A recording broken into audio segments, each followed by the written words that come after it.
Breaking లో చూసాం. తెలంగాణలోని జోగులాంబ గద్వాల జిల్లాకు చెందిన ఓ ప్రైవేట్ సర్వేయర్ దారుణ హత్యకు గురయ్యాడు.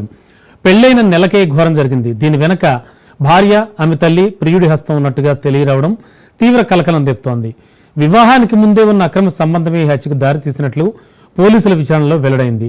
జోగులాంబ గద్వాల జిల్లాకు చెందిన తేజేశ్వర్ ప్రైవేట్ సర్వేయర్ గా పనిచేస్తున్నాడు. అతనికి ఏడాది ఫిబ్రవరి 13న కర్నూలుకు చెందిన ఐశ్వర్యతో వివాహం జరిగింది. పెళ్లికి కేవలం 5 రోజుల ముందు ఐశ్వర్య మిస్ అవడం కలకలం రేపింది. కర్నూలులోని ఓ ప్రముఖ బ్యాంకులో పనిచేసే ఉద్యోగితో ఆమెకు సంబంధం ఉందని, అతనితోనే వెళ్లిపోయి ఉంటుందని అంతా భావించారు. కానీ ఫిబ్రవరి 16న ఐశ్వర్య తిరిగి ఇంటికి వచ్చి తేజేశ్వర్తో ఫోన్లో మాట్లాడింది. తనకెవరితోనూ ప్రేమ వ్యవహారం లేదని, కట్నం కోసం తల్లి పడుతున్న ఇబ్బందులు చూడలేకే స్నేహితురాల ఇంటికి వెళ్ళిపోయానని చెప్పింది. నువ్వంటే నాకు చాలా ఇష్టం అంటూ కన్నీళ్లు కూడా పెట్టుకోవడంతో తేజేశ్వర్ ఆమె మాటలు నమ్మాడు. తల్లిదండ్రులు వద్దంటోన్న వారిని ఒప్పించి మే 18న ఐశ్వర్యను వివాహం చేసుకున్నాడు.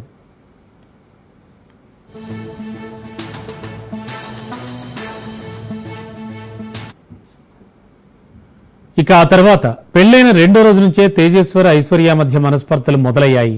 ఐశ్వర్య భర్తను పట్టించుకోకుండా నిత్యం ఫోన్లో మాట్లాడుతూ ఉండేది. ఈ క్రమంలో జూన్ 15న తేజేశ్వర్ అదృశ్యమయ్యాడు. ఆందోళన చెందిన అతని సోదరుడు పోలీసులకు ఫిర్యాదు చేశాడు. గాలింపు చర్యలు చేపట్టినటువంటి పోలీసులు పాణ్యం సమీపంలో సుగాలి మెట్ట వద్ద తేజేశ్వర్ మృతదేహం లభ్యమైంది.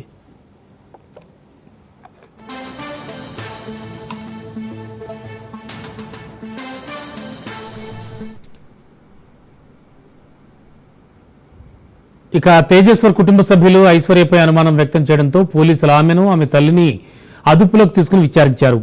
ఇక ఈ విచారణలో విస్తుపోయే నిజాలు వెలుగులోకి వచ్చాయి. ఐశ్వర్య తల్లి సుజాత కర్నూలులోని ఓ ప్రముఖ బ్యాంకులో స్వీపర్గా పనిచేస్తోంది. అదే బ్యాంకు చెందిన ఉద్యోగి తిరుమలరావుతో సుజాతకు వివాహేతర సంబంధం ఉన్నట్టు తెలిసింది. ఆ తర్వాత ఆ ఉద్యోగి క్రమంగా ఐశ్వర్యతో కూడా సంబంధం ఏర్పరచుకున్నట్టుగా సమాచారం. తేజేశ్వర్తో వివాహం జరిగిన తర్వాత కూడా ఐశ్వర్య ఆ బ్యాంక్ ఉద్యోగితో ఏకంగా 2000 సార్లు ఫోన్లో మాట్లాడినట్టు పోలీసులు కాల్ డేటా ఆధారంగా గుర్తించారు.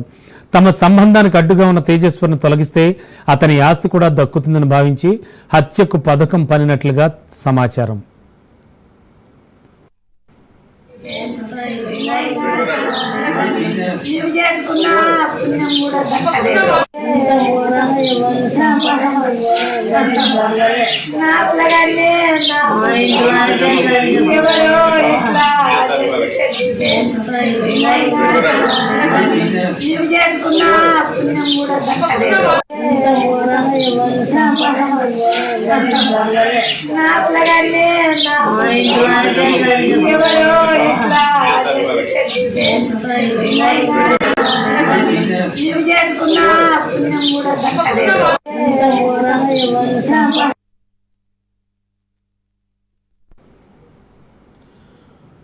పథకం ప్రకారం జూన్ 15న కొందరు వ్యక్తులు తేజేశ్వర్ని కలిశారు. తాము 10 ఎకరాల పొలం కొంటున్నామని, దాన్ని సర్వే చేయాలని చెప్పి గద్వాల్లో అతను కారులో ఎక్కించుకు తీసుకెళ్లారు.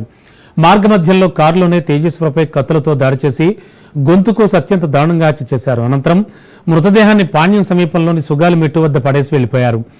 ఈ దారుణ ఘటనలో ప్రధాన సూత్రధారిగా భావిస్తున్న బ్యాంకు ఉద్యోగి ప్రస్తుతం పరారీలో ఉన్నాడు.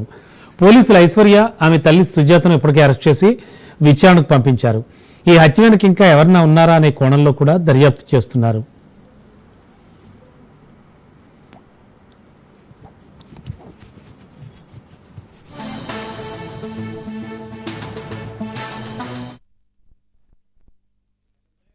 మాకు ఫోన్ వచ్చింది సార్, మా తమ్ముడు కనపడట్లేదు.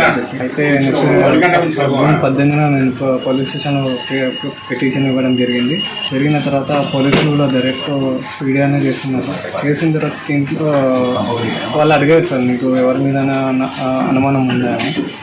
అయితే అమ్మాయి వాళ్ళ అమ్మ, తర్వాత వాళ్ళ మామయ్యపై అనుమానం ఉండే ఆయన పోలీస్ స్టేషన్లో చెప్పాను సార్. వాళ్ళు అదే కోణంపై దర్యాప్తు చేపట్టారు. అమ్మాయి వాళ్ళ కాల్ డేటా ద్వారా కర్నూలులో వాళ్ళ అమ్మ పనిచేసే బ్యాంకు మేనేజర్కి ఇద్దరికి సంబంధం ఉందని తెలిసింది. ఈ అమ్మాయికి మా తమ్ముడికి ముందుగానే మ్యారేజ్ అని అనుకున్నాం సార్. వాళ్ళు మా ఇంటికి వచ్చి మ్యాచ్ మాట్లాడి ఎంగేజ్మెంట్ చేసి డిసెంబర్ 20 ఎంగేజ్మెంట్ చేసాం. తర్వాత నెక్స్ట్ మంత్ ఫిబ్రవరి 13కి మ్యారేజ్ అనుకున్నాం సార్. మ్యారేజ్ ఒక 5 రోజులు ఉన్నాగా 7 డేస్ ఉన్నాగా అమ్మాయి ఇంట్లోకి వెళ్ళిపోయిందని చెప్పి ఇన్ఫర్మేషన్ వచ్చింది సార్. తర్వాత నాకు అనిపించింది ఒక పెళ్లి క్యాన్సిల్ చేయాలి, ఒక అమ్మాయి అంటే చాలా ధైర్యం కావాలి. అప్పట్లోనే అర్థమైంది ఈ అమ్మాయికి పలానా బ్యాంక్ మేనేజర్కి ఇద్దరికి ఎఫ్ఐఆర్ ఉందని అర్థమైంది. పట్టణంలో వాళ్ళు కొంతమంది ఇన్ఫర్మేషన్ ఇచ్చారు. కన్ఫర్మేషన్ చేసుకున్నాంలే అనుకున్న తర్వాత మా తమ్ముడికి చెప్దామని అనుకున్నాను సార్. అంత టైం మా తమ్ముడు నాకు ఇవ్వలేదు. పోయిన మంత్ 18వ తారీఖు వివాహం చేసుకున్నాను సార్, ప్రేమ వివాహం చేసుకున్నాను. అయినా కూడా నేను ధైర్యం చేసి మా తమ్ముడికి చెప్పాను సార్, ఈ అమ్మాయికి పేరు ఉందని కూడా చెప్పాను. చెప్తాడు మా తమ్ముడు వినలేదు. అమ్మాయి చాలా మంచిది, మీరు మా పెళ్ళికి అడ్డు రావాలని చూస్తున్నారు. నాకు ఆ పిల్లే కావాలి, ఆ పిల్ల లేకపోతే నేను బతకలేను, చచ్చిపోతా, నాకు ఎవ్వరు అవసరం లేదు, నాకు పిల్లనే కావాలని చెప్పి బలవంతంగా ఇష్టం తోటి ఫ్యామిలీ మెంబర్స్ అంగీకారం లేకుండా మా తమ్ముడు పెళ్లి చేసుకోవడం జరిగింది. ఫైల్ చేయలేదు. మళ్ళీ మరుసటి రోజు